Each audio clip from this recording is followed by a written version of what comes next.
Hello everyone, कैसे हो यार। तो इसमें अपने को एक ना बड़ा इक्विलिब्रियम का बेसिक सा कंसेप्ट है एवरेज वेपर डेंसिटी के नाम से। उसको ट्राई करना है, क्या क्या कहानी होती है वो। तो एवरेज वेपर डेंसिटी का कंसेप्ट समझो क्या है। देखो, सबसे पहले तो मेरे को लगता है अपने को वेपर डेंसिटी समझना है। इसका कोई वेपर की डेंसिटी से रिलेशन नहीं है ना। थोड़ा सा मिसलीडिंग टर्म है। Vapour density is nothing related to density of vapour. It is basically ratio of density of two gases, है ना। और जनरली वो टू गैसेस क्या है, एक जो भी हम गैस कंसीडर कर रहे हैं, दूसरी गैस हाइड्रोजन होती है। तो इट इज लाइक कि you can say vapour density of gas, है ना, या ऐसे बोल लो। इट इज हाँ, क्या बोला अपन ने, it is ratio of density of two gases. तो डेंसिटी का फॉर्मूला लगाते हैं कि density of gas upon density of hydrogen, ठीक है। तो rho is equal to P M by R T, अब पता होना चाहिए। मतलब अगर हमारे पास गैस है तो उसके लिए rho is equal to P M by R T चल जाना चाहिए। और जो H2 है इसके लिए भी सेम होगा, लेकिन मास उसका 2 होता है, ठीक है। तो अगर सेम कंडीशंस पे ले रहे हो तो it is simply molecular weight of gas divided by 2। तो इस चीज को हम बोल देते हैं वेपर डेंसिटी, ठीक है। तो vapour density is like ratio of density of two gases in which one of the gas is hydrogen, है ना। हाइड्रोजन के रिस्पेक्ट में डेंसिटी ले रहे हैं। कॉमनली ये है, आप किसी भी दो गैस का ले सकते हो, but commonly it is in terms of hydrogen. अब आप ये समझो, ये कहानी हमें समझ लग गई। अब हमें बोला गया कि एक ना मिक्सचर है जो कि डिसोसिएट कर रहा है, और उसके इक्विलिब्रियम पे या किसी भी रैंडम टाइम टी पे एवरेज डेंसिटी बताओ, एवरेज वेपर डेंसिटी बताओ। तो देखो, अपने को क्या करना पड़ेगा, बड़ा सिंपल सा तरीका है। एक बार अगर आप सीखना चाहते हो जनरल तरीके से सीख लो, कोई इशू नहीं है। तो लेट्स कंसीडर कि अपने पास ए मोल्स ऑफ ए हैं जो कि डिसोसिएट करके B moles of B plus C moles of C में जा रहे हैं, ठीक है। ज्यादा तेज हो तो थोड़ा स्लो करके सुन लेना। तो अगर ऐसा ऐसा कर रहे हैं अपन, तो आप ऐसा मानो कि इक्विलिब्रियम पे क्या हो गया, इसमें से थोड़ा बहुत टूट गया ये, है ना। तो अब जो भी आपकी इच्छा है, मान लो शुरू में, पहले इनके मोल्स भी लिख देता हूँ मैं। मान लो इनके मोल शुरू में कुछ अल्फा, कुछ बीटा और कुछ गामा थे। लेकिन अल्फा को मैं चाहूँ तो अवॉइड भी करना चाहूंगा ना, क्योंकि अल्फा क्या होता है अपने लिए, कभी कभी अल्फा अपने लिए वो भी होता है, डिग्री ऑफ डिसोसिएशन भी होता है। तो let's let's forget alpha. Alpha को मैं कुछ और लिखना चाहता हूँ मैं यहाँ पे, सपोज करो। और सिंपल केस लेते हैं, सिंपल केस लेते हैं, छोड़ो जनरल केस है, लेकिन अपन उसको उतना भी कॉम्प्लेक्स ना करते हुए will take a very simple case, जिसमें आपके पास शुरू में सिर्फ इसी के मोल्स हैं, ठीक है। शुरू में और कोई मोल्स नहीं आपके पास। तो मान लो इसके जो मोल्स हैं शुरू में, उसको आपने बोल दिया से एक्स, ठीक है। तो अब आप ये सोचो, ये आपके पास शुरू में t इक्वल टू 0 पे दिए गए मोल्स हैं। अब क्या होगा, t इक्वल टू कुछ भी t पे, इसमें से कुछ ऐसा मान सकते हो x माइनस एक्स अल्फा टूट गए होंगे, x माइनस एक्स अल्फा टूट गए होंगे, ऐसा बोल सकते हो। और फिर थोड़ा आगे यूनिटरी मेथड लगा देना कि भाई a से कितने बनते हैं, b बनते हैं। a से बनते हैं b, यानी एक से कितने बने, b बाई a, यानी x अल्फा से कितने बनेंगे, b by a into x alpha, ठीक है। तो ये कितने बन गए होंगे, b by a into x alpha. बिल्कुल सिमिलर लॉजिक से ये कितने बन गए होंगे, c बाई a इंटू कितने, एक्स अल्फा। ये बात ठीक लग रही है, ठीक है। और जब मान लो कुछ टाइम बाद टी इक्विलिब्रियम आ गया, तो उस टाइम पे चलो हाँ, इसको बोल देते हैं कि ये मतलब अल्फा अपना जो भी है ये फाइनल आ गया या इक्विलिब्रियम का आ गया, है ना। तो इसको मैं एक्स ही कुछ लिख देता हूँ, ऐसा कुछ हो गया, है ना। ये क्या हुआ, मेरे को छोड़ा। तो इसमें ऐसा ऐसा करने से अपने को कुछ समझ आया कि ये कहानी अपने को ऐसे दी गई है। और यहाँ पे आप इसको क्या लिख सकते हो भाई, इसको आप लिख सकते हो सिंपली, एक सेकेंड। तो इस चीज को हम लिख सकते हैं सिंपली कितना, b by A X alpha equilibrium, है ना। इसको कुछ ई वाला लिख देता हूँ ताकि ऐसा फील आए कि ये इक्विलिब्रियम का है, c by A X alpha ई।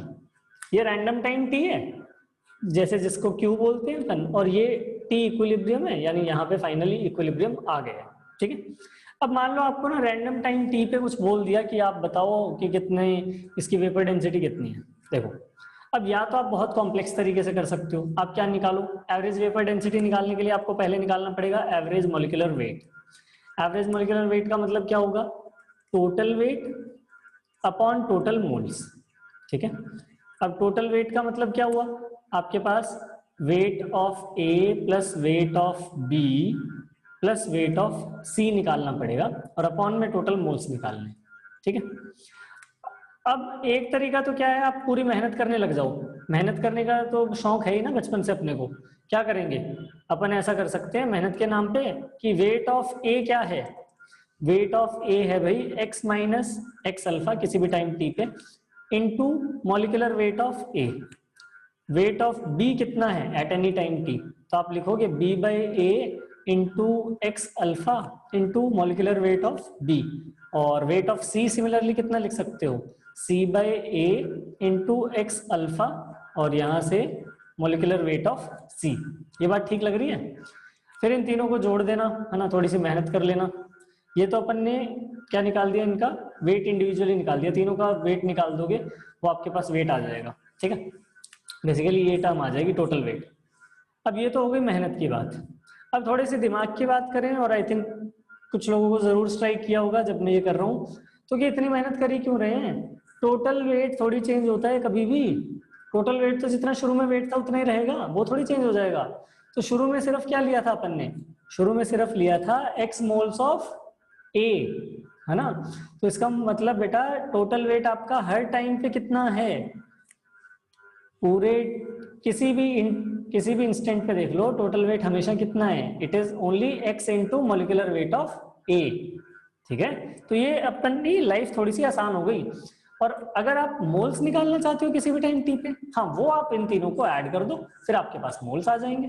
ठीक है, तो ऐड करने का मतलब क्या है, you can add x minus X alpha plus B by A, और यहाँ भी x अल्फा, और क्या कर सकते हो लास्ट में आप क्या लिख सकते हो, लास्ट में आपको लिखना था c by A X alpha. ठीक है, अब जरा आप इनको टोटल मोल्स को ऐड करोगे तो मेरे को एक चीज तो जरूर समझ आ रही है कि भाई ये 1 x कॉमन आने वाला है, 1 minus alpha plus B by A alpha plus C by A alpha, ये वैल्यू होने वाली है। ठीक है, ऐसा जब हमने कर दिया तो हमारे पास देखो एवरेज मोलर वेट का, मॉलिक्यूलर वेट का सॉरी, एवरेज मॉलिक्यूलर वेट या एवरेज मोलर वेट बोल लो, इसका जो फॉर्मूला आ गया बड़ा सिंपल सा आ गया। क्या आया देखो, ये x बाई एम था, और ये पूरी कहानी क्या है, x by 1 minus alpha plus B by A alpha plus C by A alpha, ये वैल्यू आ गई हमारे पास। तो ये मैं आपको क्या बताना चाह रहा हूँ कि भाई x हट गया यहाँ से, और हट भी जाना चाहिए, क्योंकि हमें थोड़ी पता है कि x क्या लिया है हमने। जो आंसर आना चाहिए अपना x से इंडिपेंडेंट आना चाहिए, तो बहुत अच्छी बात हो गई, यहाँ पे ये चीज इससे हट गई। तो अब देखो ये वैल्यू आपके पास आ गई ma बाई दिस थिंग, ये आपका एवरेज मॉलिक्यूलर वेट है। ठीक है, अब अगर आपसे कोई बोले कि अच्छा इससे आपको कैसे यूज कैसे करने हैं, तो आप ये बोल सकते हो देखो कि किसी भी टाइम पे, है ना, किसी भी टाइम पे आपको दिया गया है molecular weight, average molecular weight से m बोल रहा हूँ उसको, m at time t into total number of moles, average molecular weight into total number of moles. ये तो जरा सोचो क्या बता रहा होगा आपको किसी भी टाइम पे, ये आपको हमेशा बता रहा होगा टोटल मास, ये तो होगा average molecular wait at any time t into total moles at any time t, आपको क्या बता रहे हैं हमेशा टोटल मास। और ये जब आपको पता चल गया बेटा तो बस आपकी लाइफ काफी आसान हो गई, क्योंकि अब ये वैल्यू आपके पास क्या होने वाली है, इट इज सिंपली जो भी आपके पास फिर तो average molar weight initially into number of moles initially. ठीक है, अब ये करते ही आप इसको यूज करो कि भाई mt by mi is equal to ni by nt, फिर चाहे आप इसको 2 से डिवाइड कर दो तो it will become vapour density at any time t divided by vapour density initially is equal two moles initially upon moles at any time t। तो इस तरीके से हम एवरेज वेपर डेंसिटी को मतलब किसी दूसरी वेपर डेंसिटी से रिलेट भी कर सकते हैं।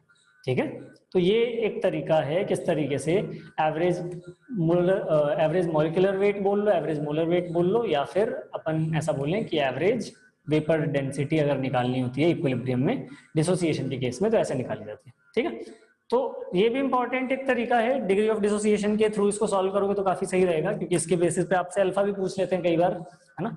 तो वो जो रेशियो अपन ने बिल्कुल लास्ट में डेराइव किया है ना, उसको अगर यूज करोगे तो अल्फा भी आ जाएगा। ठीक है, चलो okay, bye bye, take care.